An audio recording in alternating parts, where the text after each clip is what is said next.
కొంతకాలం పరిపాలించాడు. ఓకే, ఇశ్రాయేలుని కొంతకాలం పరిపాలించి అహాబు రాజు చనిపోయాడు.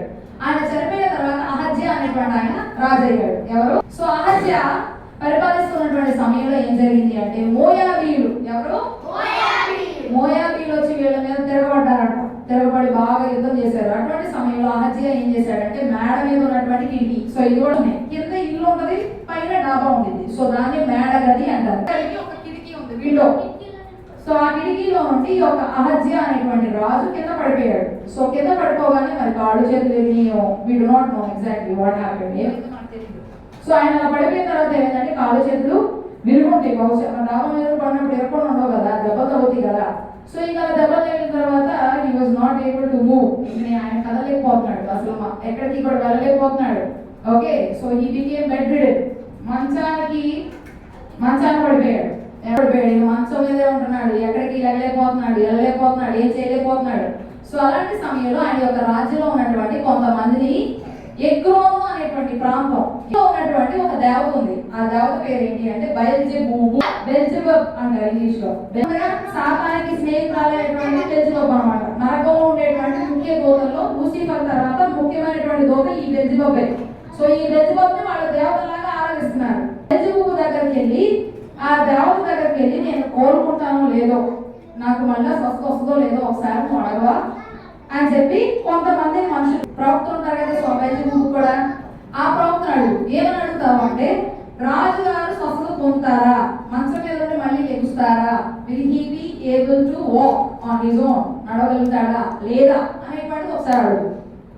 అప్పుడు అడిగినప్పుడు వాళ్ళు ఏం చెప్పారు అన్న విషయాన్ని మళ్ళీ మాకు ఇక్కడ తీసుకొచ్చి చెప్పు అని చెప్పి. దేవుడు మనకు ఉండగా మనం వేరే దేవుడు పూజిస్తే దేవుడు ఊరుకుంటాడా? తిష్బీయుడు అయినటువంటి ఏలియా, మన ఎలీషా చెప్తున్నాం.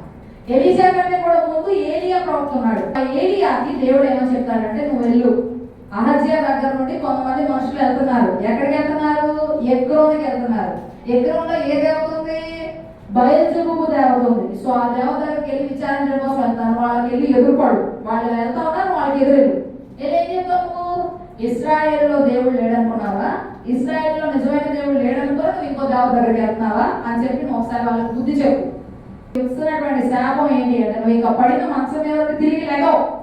ఎలాగైతే మంచాన పడి రోగిష్టివాడిగా వ్యాధిగ్రస్తుడిగా అయిపోయావో ఇంకా నీకు స్వస్థత రాదు, నువ్వు అలాగే చచ్చిపోతావు అని చెప్తారు. ఆ విషయాన్ని రాజుగారి గురించి రాజుగారి యొక్క సేవకులకి ఏలియా చెప్తాడు. ఏలియా మనకి చెప్పిన తర్వాత వాళ్ళు విని ఆశ్చర్యపోయి ఎక్కడికి వెళ్తారు అంటే రాజుగారి దగ్గరికి వెళ్తారు. ఆ రాజుగారు ఎవరు అంటే అహజ్యా. ఏంటి మీరు ఎక్రోన్ ప్రాంతానికి వెళ్ళాలంటే చాలా టైం పట్టింది కదా, ఏంటి ఎంత తొందరగా వచ్చేస్తున్నారు అని చెప్పి అడుగుతాడు. అడగగానే మేము వెళ్ళే దారిలో మాకు ఒక ఆయన ఎదురుపడ్డాడు. ఆయన ఒక విషయాన్ని చెప్పమన్నాడు. ఏం చెప్పమన్నాడు? నువ్వు పడిన మంచం మీద నువ్వు తిరిగి లేకవు, నువ్వేమవుతావు? చచ్చిపోతావు, నిశ్చయముగా నువ్వు మరణం అవుతావు అనే విషయాన్ని చెప్పాడు రాజా అని చెప్పగానే, ఎవరు నీకు ఈ విషయాన్ని చెప్పిన వాడు ఎవరు? రాజు భయం వేసి, ఈ విషయాన్ని మీకు చెప్పినటువంటి వాడు ఎవరు అని అడిగాడు. ఎలా ఉన్నాడు ఆయన ఎలా ఉన్నాడు అని అడిగాడు. అడగగానే అప్పుడు వాళ్ళు చెప్పారు, ఒక గొంగలిని ధరించుకున్నాడు. గొంగలి అంటే మనం రగ్గులు తొక్కుంటామో నల్లగా ఉండేది, బ్లాక్ కలర్ లో ఉంటాయి రగ్స్. ఆ రగ్గు లాంటి దాన్ని ఆయన ఒంటి మీద వేసుకున్నాడు. నడుముకి తోలు దట్టి కట్టుకున్నాడు. నడుముకి ఏంటంటే జంతువుల యొక్క చర్మాన్ని ఇలా కట్టుకుంటారు.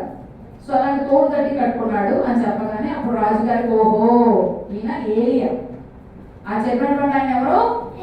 ఏలియా అన్న విషయం అహజ్యా అర్థం చేసుకుంటాడు. ఇంకా ఆ విషయాన్ని అర్థం చేసుకొని, సరే వెళ్ళి మీరు ఏలియాని చూడండి అని చెప్పి పంచదశాధిపతి, పాంచ్ అంటే ఎంత? అంటే ఎంత? 10 అంటాం కదా. అంటే ఎన్ని రోజులు? 10 రోజులు. ఈ మెంబర్స్ తీసుకోవడం ఒక వ్యక్తి వచ్చాడు. ఎవరి దగ్గరకు వచ్చాడు? ఏలియా.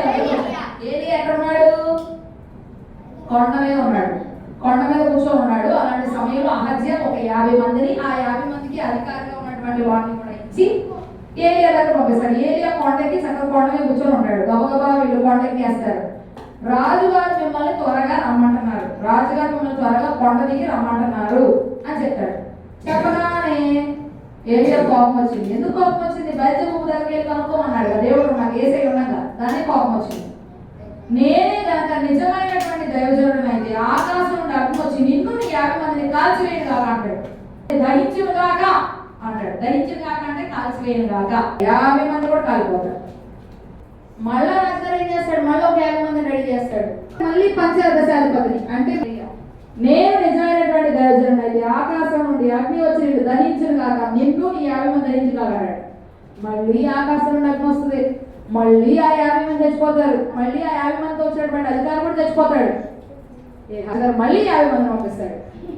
మళ్ళీ మళ్ళీ వాళ్ళని చూడడం కోసం పంచదశాధిపతి అంటే 50 మందికి అధికారి అయినటువంటి వాడిని పంపిస్తాడు. అయ్యా ఇంతకు ముందు 50 మందిని చంపేశాం. 50 మందితో పాటు వచ్చిన అధికారులు చచ్చిపోయారు.